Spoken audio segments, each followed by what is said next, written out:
On the overview of descriptive studies. It is a short lecture of around 30 to 40 minutes in length. I'll try to keep it in the 30-minute range. This is the third time I'm actually recording this lecture because of problems with the audio.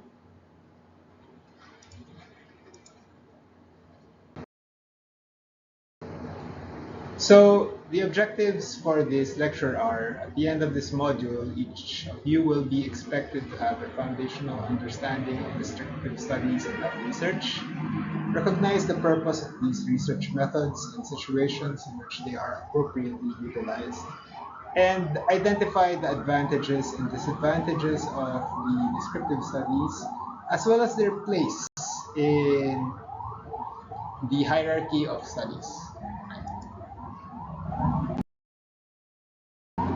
So overall, we have broad categories for our study designs. We have our observational versus interventional studies. The observational studies tend to document and infer the effect of an independent variable on a sample of the population, whereas in contrast, our interventional studies sometimes we substitute the term experimental studies, we are able to isolate the independent variable and it is under the control of the researchers. And we test it on two sets of the study participants. So we test it actually in one set, or usually of two sets. Okay, so we use the independent variable, the treatment, on one set of the study participants, while the other set of study participants are the control. The nature of the environments in observational and interventional studies can also differ. Some observational studies will be in a controlled environment to account for confounding variables, while in some interventional studies, uh, they will be in a natural environment to understand real-world implications. And vice versa, you can have a natural environment for your observational studies, such as in some of your anthropologic studies, where duck blinds are used. And while in others, you have your interventional studies, a lot of times, especially in the social sciences, some of the interventional studies will be conducted in a controlled environment to limit your confounding variables. And then we have our descriptive versus analytical studies. So the descriptive studies are there to document, whereas your analytical studies, they have assigned a numerical value to your independent variables and to analyze whether increasing or decreasing those numbers, what effects it will have on the dependent variable.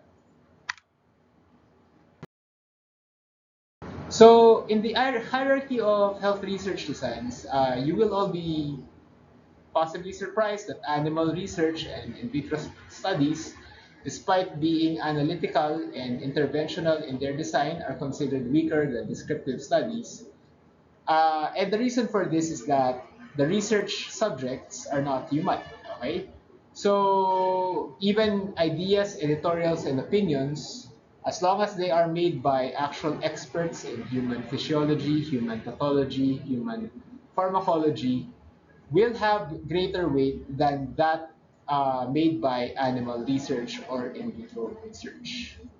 And it becomes of even greater weight when you actually use a research design, such as your case studies or your case series, so your descriptive studies, and then your interventional studies, and then your meta-analysis and systematic reviews. Okay. There is a reason why I crossed out the word reports and replaced it with studies. This will be explained a few slides from now. Okay. Uh, Sometimes people will change. I don't. Will substitute one word for the other, and case reports and case studies. In a lot of researchers, a lot of people doing research work think that the two terms are interchangeable, but we will find out later on that there has to be a delineation of their definitions. Before we begin our general overview on descriptive studies, I have to explain the picture on the right. The picture on the right are the actors who play doctors on the science fiction franchise Star Trek. And that science fiction franchise helped inform my view of how medicine is going to be. It inspired me to actually take up medicine. And one of the anxieties I had, because this is a repeating theme in Star Trek, wherein the lone doctor on a starship or a space station, depending on the spin-off you're watching, will have to deal with a very exotic disease, usually deadly, that they will have to be able to treat or cure by the end of the episode, or if it's a two-parter, by the end of the next episode. So my anxiety was being the lone medical doctor when I became a doctor to the barrio in a geographically isolated and disadvantaged area, and encountering a disease that I have never seen in my textbooks without the benefit of having the opinions of other clinicians nearby. And what I feared was actually writing it up and uh, putting it in a journal because in a research journal, and then it will be rejected because this is a classic case of so and so disease. How are you not able to identify this? Okay, so descriptive studies are basically a gateway in how we document new clinical phenomena, how we identify new diseases. And let's tell stories about two different scenarios. One that happened in the 1980s, and one that happened around the time that I just finished my stint as a doctor to the barrio, and I became an alalay, an executive assistant to a health secretary. Descriptive studies, by their nature, help to define a novel phenomena, help to define an exposure or a risk factor. They help to define symptoms. They help to define the manifestation of this disease. Because, as we will find out later on in your next few modules, you cannot manage what you cannot define, and you cannot quantify what you do not quantify. I was fresh from my stint as a doctor to the barrio. I was working as an executive with the health secretary. Actually, that was 11 years ago. I remember I made this lecture last year, so it was 11 years ago. I was watching the news in Tacloban, where then President Benigno Simeon Aquino III opted to spend the EDSA Revolution holiday to show his commitment to rehabilitating areas affected by Typhoon Miranda. TV Patrol segued into this little interest piece during the evening news. We were all turning in. They were talking about a so-called flesh-eating illness in Pangasinan. So I thought nothing of it until a much senior alalay, somebody who was in the office of the secretary a year before I went in, reminded me that this was the purview of the National Health Agency and therefore totally within my responsibility, within my job description. So within a few minutes, I had to formulate a press statement which the Secretary of Health approved, and then we released it through our media relations. Okay. So one of the things that we found both perplexing and frustrating about this was that there was a synergy with another piece of viral media, a video of a supposed seer in India who predicted a world-ending pandemic that would come from the Philippines. And back then there was much interest in zombie movies, so you can guess how this entered the public imagination.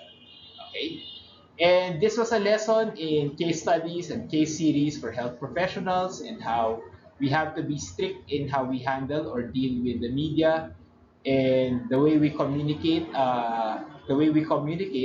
because one of the things I posted as a status update because of my frustration was I too have a prophecy. It's not zombies nor flesh eating diseases that will bring about the end of the world, it's morons.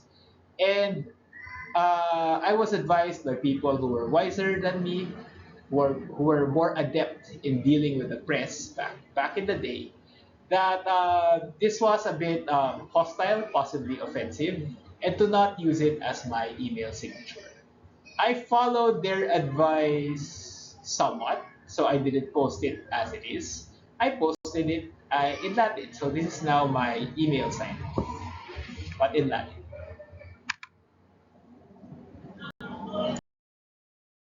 To that episode in 2014, back in the 1980s, a lot of clinicians were starting to note cases of diseases such as pneumonia caused by the fungus Pneumocystis jirovecii, uh, previously known as Pneumocystis carina, and Kaposi sarcoma, which is a form of malignancy or cancer that was usually seen only in individuals who had weakened immune systems, aka immunocompromised people, that were starting to affect previously healthy men who also happened to be homosexual and sexually active.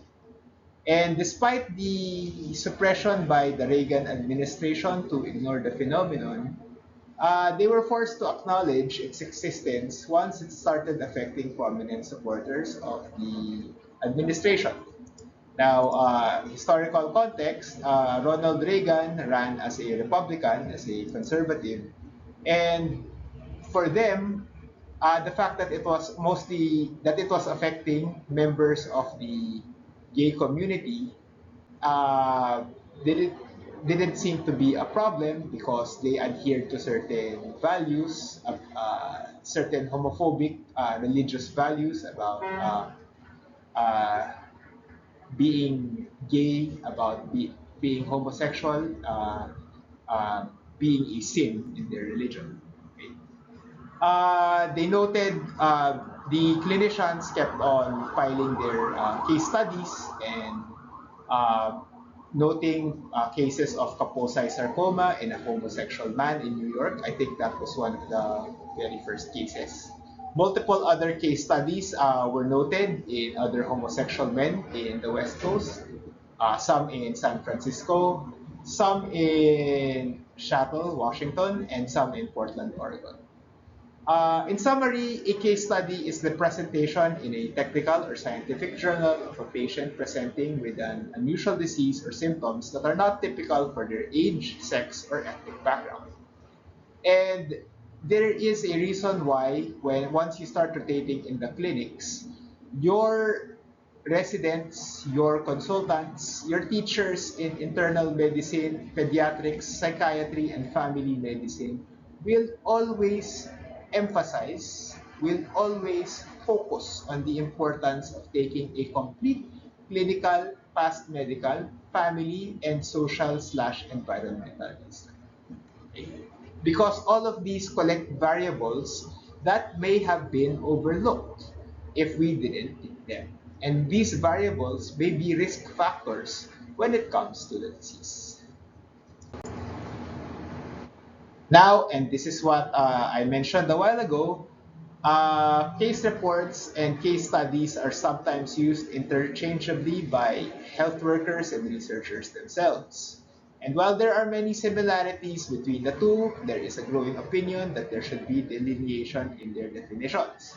First and foremost, case studies are always written from a health research standpoint. It is in depth, it is more complex, it utilizes various streams of data consolidated from a research paradigm. And it utilizes the definitions that have been set by the investigator as well as the limitations. And because of this, it has higher rigor and it combines her evidence and provides context to what the researcher has seen and what he or she wants to show to the reader, to the audience. Whereas your case reports are usually the first exploration of a phenomenon taken from a clinician's viewpoint or a clinician's perspective, and that's why it will always use an SOAP format, which is subjective. Your what is your subjective aspects of the disease. So this is usually the history, the objective aspects, the physical examination, the laboratory diagnosis, any radiographic findings, and then the assessment or the diagnosis and the treatment plan. So the SOAP format. It is limited in its context because it is usually from the healthcare provider's point of view, and it is a lot of times a baptism of publishing your first research article. And this is mostly true for our trainees, our students, and our residents. So the first time to publish in an international journal, which always leads to magpa-ice cream pa naman. Okay? And some journals have actually evolved to so that they publish mostly case reports. Okay, and case reports finally are of high utilization in adverse drug reaction claims, in insurance and medical legal claims. Okay, so in adverse drug reaction cases, they need case reports. Okay,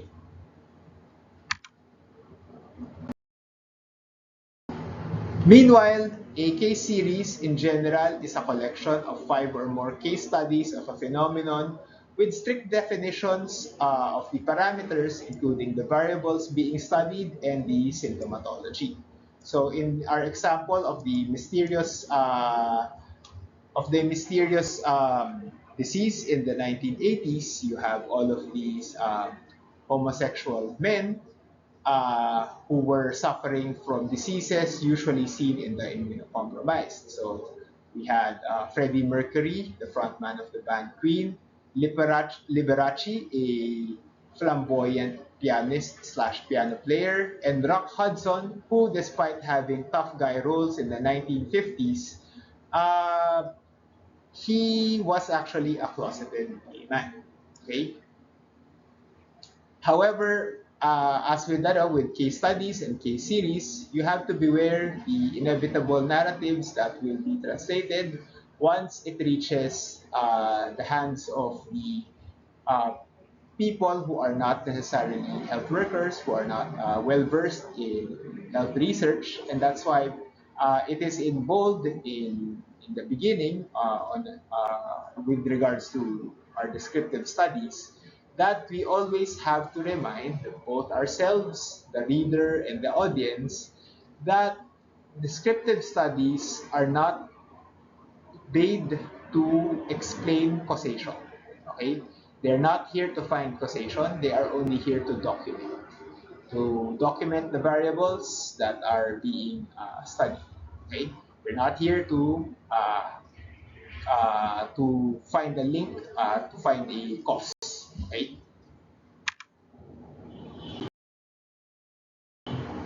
So a case series is an aggregation of case studies, a collection of unusual cases, usually five or more, with similar variables and presentations. So these have to be strictly the same variables, the same.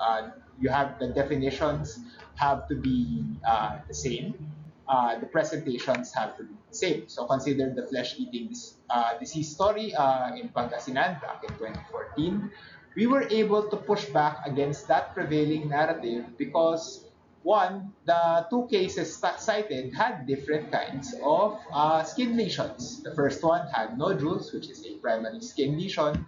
The second one showed excoriations, which is a secondary skin lesion. Okay? Whereas with our case series on the multiple homosexual men who were suffering from Kaposi sarcoma or had pneumonia caused by Pneumocystis jirovecii. Kaposi sarcoma is a rare malignancy or cancer brought about by infection of endothelial and immune cells by human herpes virus 8, whereas Pneumocystis jirovecii is a rare fungal infection that only causes pneumonia in those with weakened immune systems, immunocompromised. Okay? So that is how we discovered. That is what led to the discovery that there was a new virus, the human immunodeficiency virus, and that causes the disease AIDS or the acquired immune deficiency syndrome. But we have to beware of the cognitive traps, particularly in our descriptive studies. So I have to make a social commentary as part of my responsibility as your lecturer. And one human cognitive trap is thinking that the variables presented in a case series have a correlative or worse, a positive relation.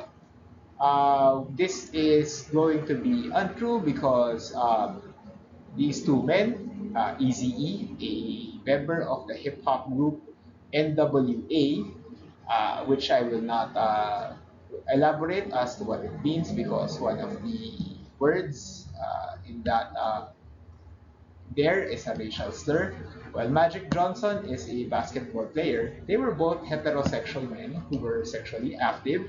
They had multiple sexual partners. Meanwhile, Ryan White was a minor who had hemophilia and required regular blood transfusions. Okay, and this was where they noticed that it doesn't necessarily mean that just because you were gay meant that you were going to get AIDS or HIV, and because you were straight, you were safe from the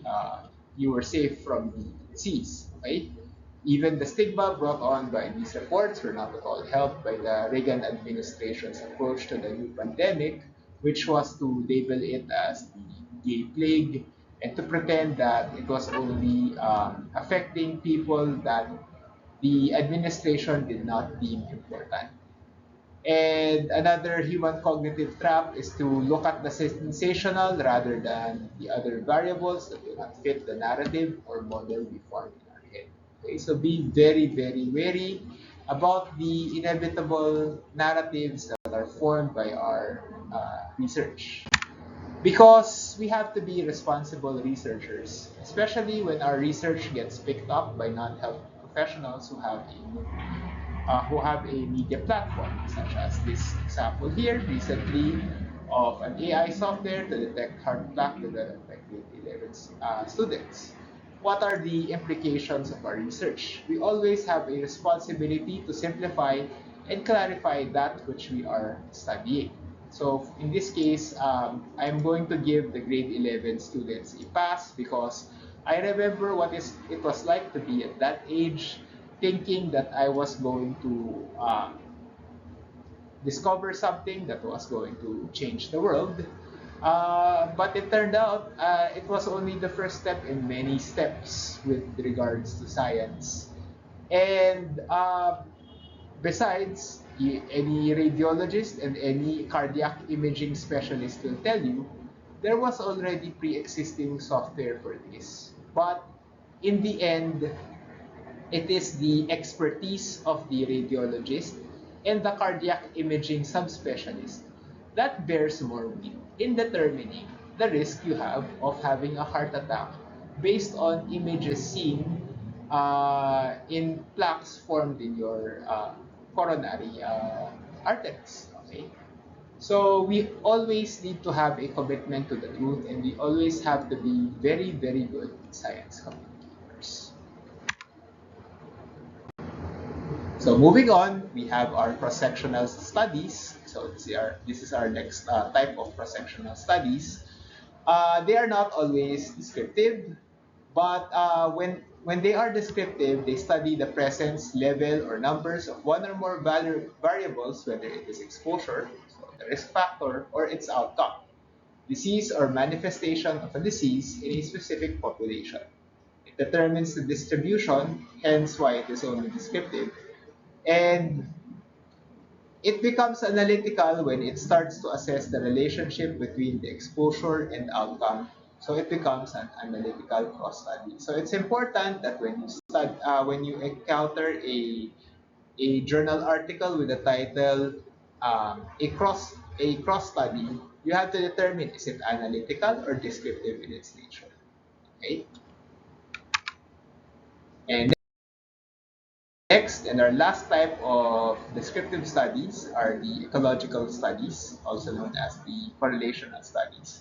This study design looks at the whole population and its associations between an exposure and an outcome. So, for example, Correlational study, number of people with advanced degrees, so tertiary education, so a college degree versus number of people with corrective lenses. Okay, so there is a positive correlation between people with advanced degrees and people with who need corrective lenses. Okay, and another one, for example, is proximity to and usage of the Buwak River as a water source and mercury toxicity. Okay, back when I was a doctor to the barrio, there was a very strong public opinion against open pit mining or mining in the province of Marinduque, and it was because a mining company was not responsible with the waste products made by their operations, and it led to livestock being poisoned. It led to people suffering from mercury toxicity, and even fish that was a staple, a protein staple, uh, became possible sources of mercury, and mercury toxicity.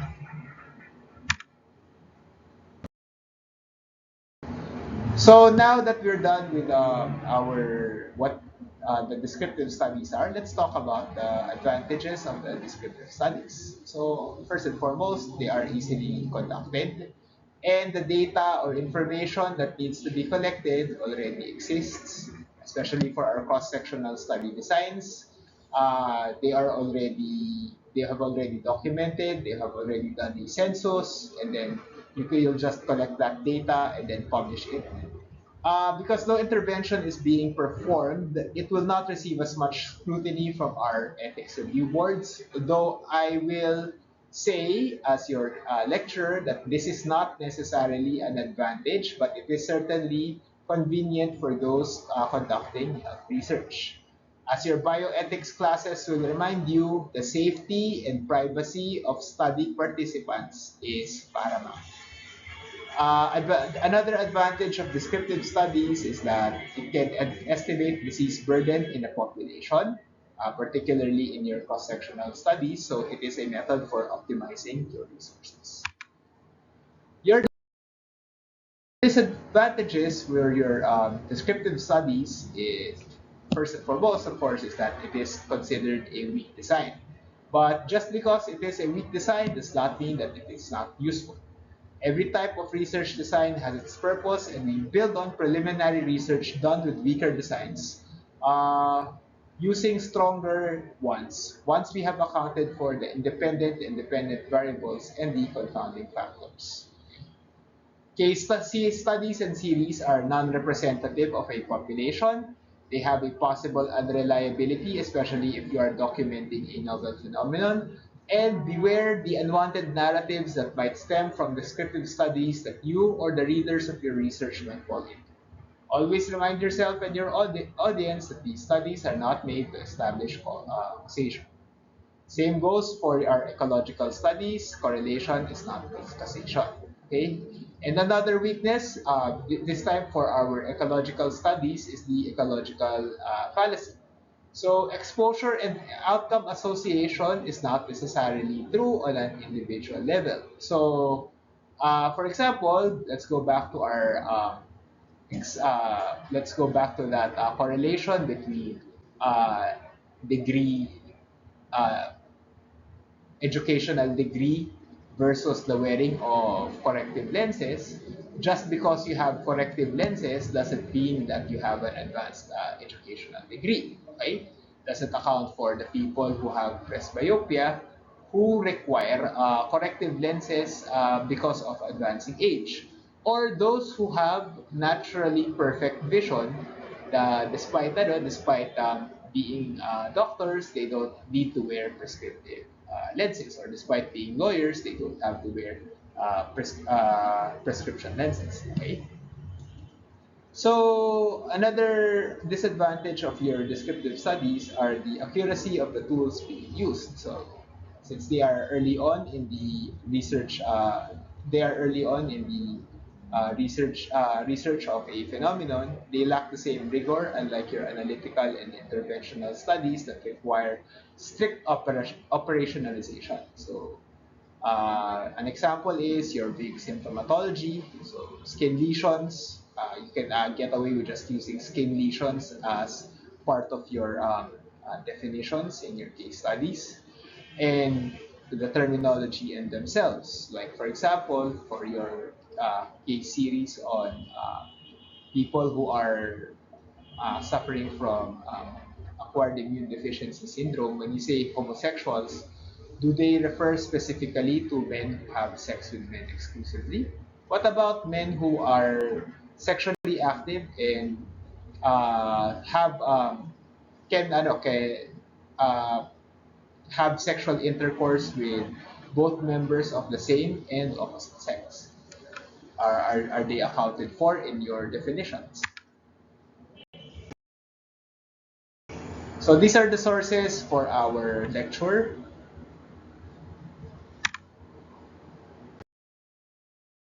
Thank you very much for this asynchronous lecture session. I will be seeing you in the Q&A later in the synchronous session, either today for section A or tomorrow for sections B and C.